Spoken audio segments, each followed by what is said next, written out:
So let's talk about the new NBA standings. As I said in my community page, I've been gone. And that's just the reality of it. I was in vacation, I could not make videos, and now I'm back. You know, every day we're coming back, and a lot has happened with the league, if I'm being 100% honest. I thought that it was going to be sweeter. I thought there was going to be more of, consistency, but no, the league is completely messed up. First, the Knicks are back on track. As we know, when last, Friday, which is when I think I made my last video, the Knicks were completely bad. They had a lot of problems during those moments, but they seem to be back on track. They've won their last three straight, you know, and really, I think it's because their competition got much easier. As we know, the Knicks do struggle against some of the best teams in the league, and we've just seen that consistently. So when we see them, doing well, we hope that this is a consistent thing because the Knicks have been a great team, very entertaining, and have been one of the best rosters in the whole league. Keeping that streak going, the Celtics are now losing. Obviously, that comes with parameters, but they got that huge upset by Atlanta, which are looking great. Atlanta have consistently been one of the best teams in the league in terms of being so mid that it is honestly laughable. So the fact now that they're actually coming back to speed and scaling back up makes it so that it is interesting for the play-in tournament because Atlanta has a great chance of beating the Sixers or the Bulls in a one-game type of situation. So then, continuing in the East, as I had said before, the 76ers still look like trash. They had some issues with Embiid, with conditioning, and with the fact that had not come back. And I made a whole video about it, and I had basically said that without Embiid, they're bad. And we've seen some tough losses. We saw what happened with Kelly Oubre, and that he was calling the refs a bad word. I'm gonna say it like that because YouTube. And yeah, they were having these stints of greatness, the 76ers, but some other ones, some other teams, are just playing better. The Heat have fallen off of a cliff. They look terrible, and I think it's mostly due to the fact that they don't have depth enough. But I do think that there will be a moment where they will climb back up in the standings. They've been good all season, and I do think that they have a real chance of doing something special, especially now that all of their players are healthy and that they can actually play the way that they want to. The Pacers have honestly looked better. They look like the opposite of the Heat. They have won more games now. I'm not going to say that Tyrese Halliburton is back up to speed because with the slump that he had, it was kind of crazy how a superstar player who got paid all that money, was in the media saying all these things. But he has looked better in his most recent games. And even though he still does have his inconsistencies, like his game against Chicago, right, or his game against the Lakers, where they lost both of them, I do believe that he has looked more consistent recently. A few of the other teams, the Cavs, don't look as dominant and have been losing a lot of the games which they participate in. And I think that stretch that they had earlier in the season is really carrying them now, as now they dropped under the Knicks. And the Magic look great. I really like the Magic this season. Their defense is to another level and they're playing great. Bulls are the same Bulls.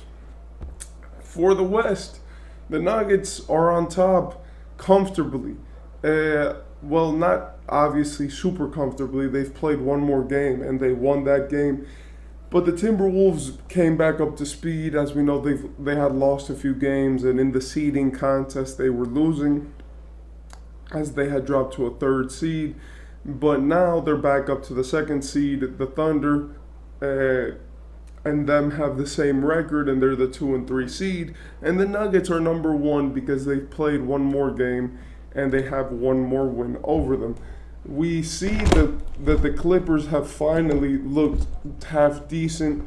I do think that the Clippers fall off was something that a lot of people were expecting. A team which has those guys, especially that veteran core, needs rest. And it was like kind of forsaken that at one point, no, it was kind of, you could like foresee it that at one point in the season they were going to struggle.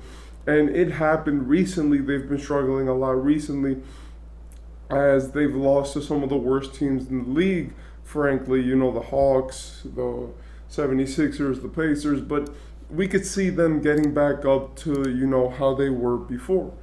Then the Pelicans still look good. The only thing is that now they have some real competition. They had secured themselves a spot, but with the downfall of the Clippers and how fast the Mavericks are coming up in the rankings, there is a problem here where they need to, do something because the Pelicans need to start winning some games because the Mavericks are now the 6th seed. That means that Luke is now comfortably in the playoff picture until, for now, I mean. And they've been playing great with Kyrie stepping up his game.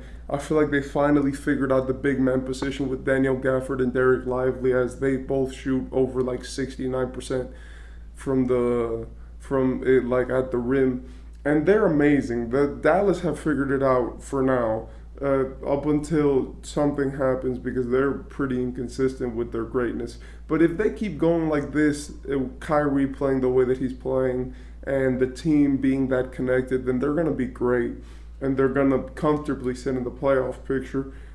And then that has caused the Suns, the Kings, to drop down to the play-in, and that looks scary. As look, the Lakers have won their last 5 games straight, climbing themselves into the play-in picture more comfortably than the Warriors. But the problem is with the Warriors is that if they lose a few of their next games and Houston keeps this win streak going, then there's going to be a problem. If you guys don't know, the Houston Rockets have a 10-game win streak. It's like at the start of the season they were great. Then in the middle of the season they kind of slumped out, but now they've just been on fire. And it's really because of Jalen Green's play, and he's been amazing. And the Warriors have kept being mid. Draymond got ejected the other day after talking so much about how he's reformed. Who knows? But now the Rockets came back with aggression, and they are looking to take, the Warriors' playing spot. And that's an interesting thing because it's like if they win 3 more games and the Warriors lose 2 games, they switch roles completely. So that's something to look out for in the West. Apart from that, we see the Kings, which have been good, but they just are the same Kings this season. I don't think they have the firepower which they did, and they've been good, but it's like they might get overtaken by the Lakers if they keep playing the way that they're playing. So it's like, if that's your thing, then you're going to end up in 9th in the West. And really with the West, as we've all said all year, it's just a bloodbath.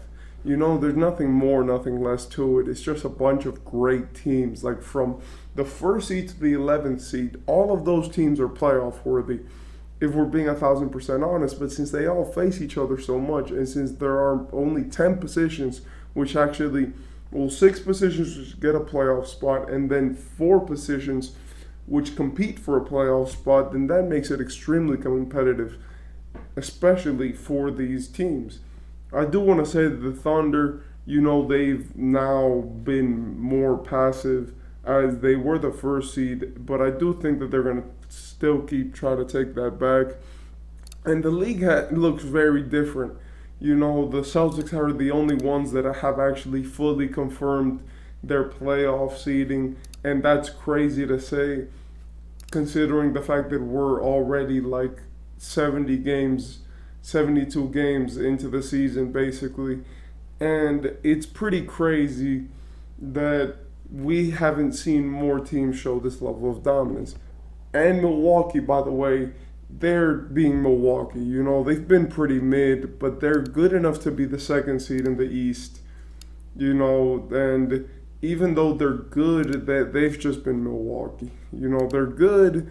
They have their stints where they look great, but they've lost, you know, a few key games, and the matchups that they have now are very important.